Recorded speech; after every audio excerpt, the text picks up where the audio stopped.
Hey, I'm Jon Thelen. Today on Lindy's Fish Ed, I'm out doing some midsummer trolling over a rock reef, and I'm actually working this reef a little differently than I might some other times. You know, I might be bobber fishing them sometimes I might be pulling a crank over them. Today I'm pulling Lindy Lil'Guys, and there's a reason for it. And I'm gonna talk today about how to approach a reef and how to fish reefs of different depths, because I fish them totally differently. There is no one way to do it. And if you do it in various different ways based on the conditions you're given, based on the location, you're gonna catch more fish. Stay right where you're at. Fish Ed's coming up.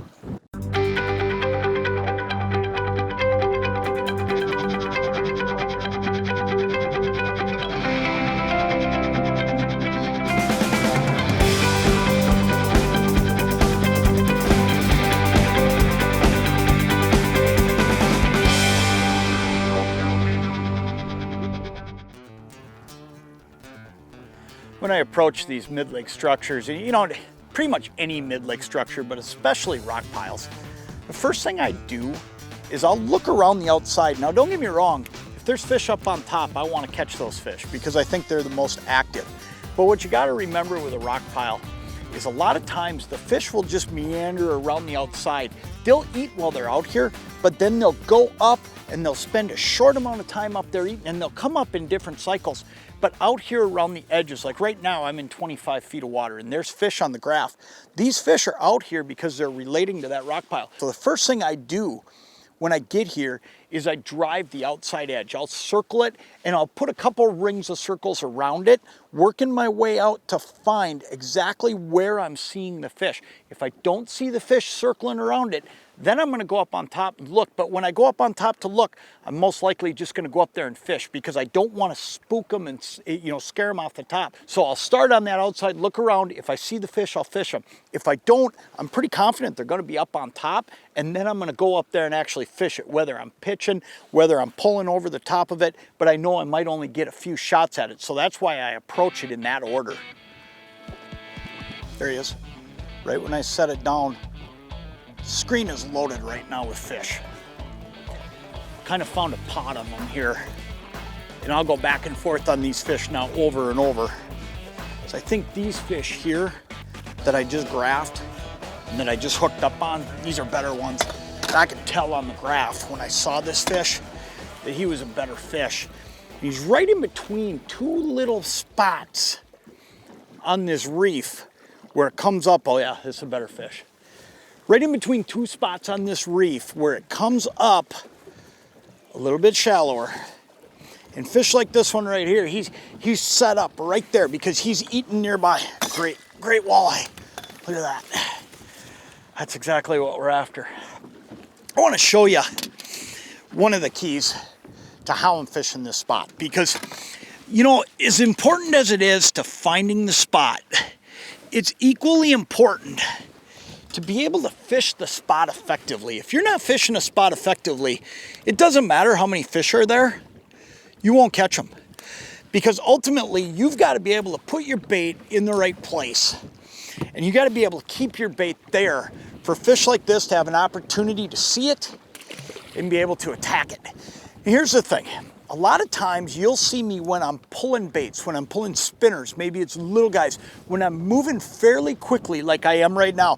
And right now we're cruising anywhere between 1 mile an hour to 1.3. A lot of times what you'll see me doing is fishing a three-way or fishing a bottom bouncer. And I want to tell you the difference between when I fish each one. Number one, this bottom bouncer, these are designed to be able to fish in rocks.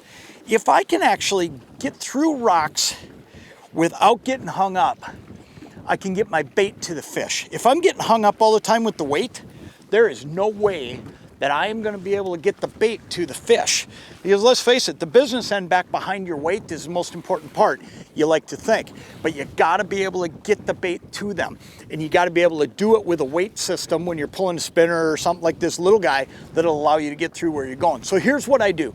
If I'm fishing softer bottom, clear water, okay, that's when I'm most likely going to be messing around with something like a three-way swivel, okay? A three-way swivel is going to allow me to have a dropper line to a bell sinker, and then I'm going to run my little guy or my spinner back behind that.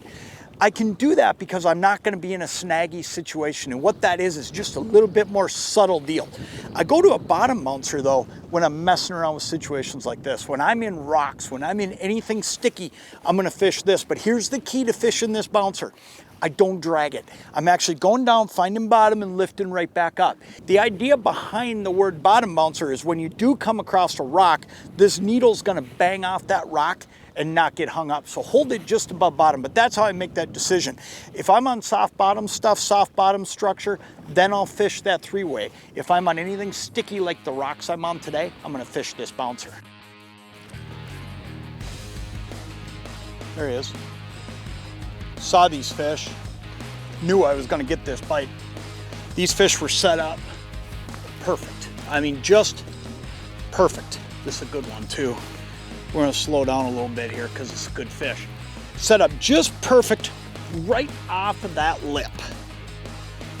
So you got the main part of the rock pile up here and it'll come up 15 feet, but I'm just working around the edges and I just come off of that lip. And there were 3 or 4 of them there, and you could just tell that they were in that right spot. They were in the spot where they're gonna be when they're either staging to feed or they're feeding right at the base of it. And that's what these fish were doing. And I mean, man, I'll tell you that. I mean, I saw those and I just knew that these fish were gonna bite. This is a good eye right here too. We're gonna make sure we get this guy. Oh yeah, nice fish. Look at that. Man, I'll tell you what.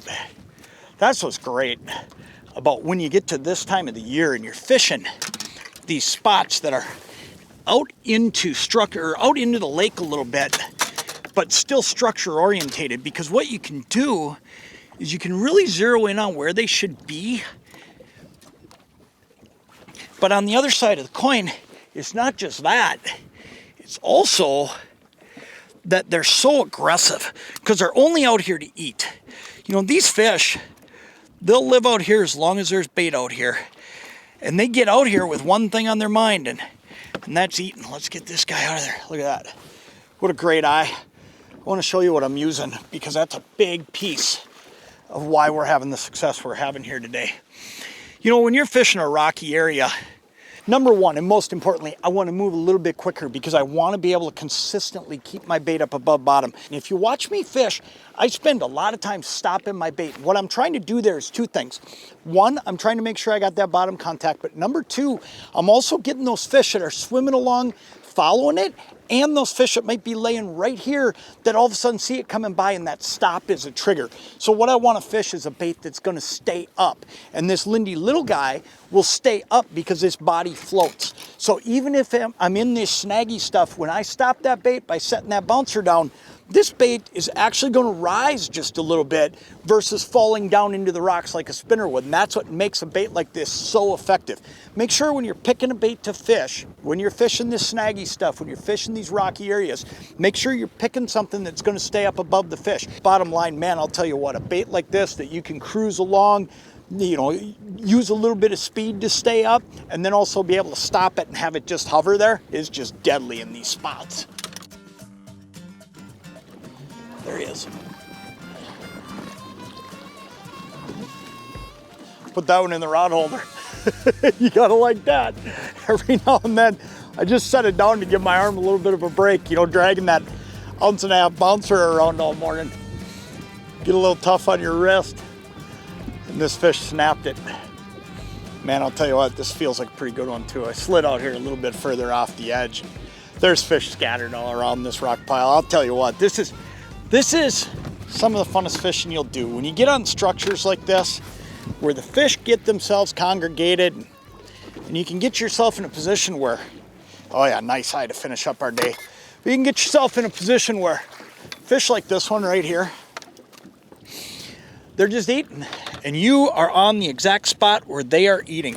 And when you can do that, man, let me tell you, you can put fish in the live well pretty consistently every single day, because ultimately these fish, like I was saying before, they only know one thing, and there's only one thing on their mind, and that is eating. Let's see if I can get that guy out of there. We'll show him to you. I'll get him unhooked and get him back in. He's kind of twisted up a little bit on me, but man, I'll tell you, This is some fun fishing. Some of my funnest fishing of the year is when you get fish in a position where they slide offshore and they get onto this stuff, because it is pretty easy to catch them. It's really easy to find them. They're going to be out around those piles. You can see them on your sonar. And the other thing is, man, I'll tell you what, when they get out here, they are aggressive. That's a great way to wrap up a fun day of fishing. In fact, I think I got it down just far enough that I think he'll end up dinner. Get out and try some of this.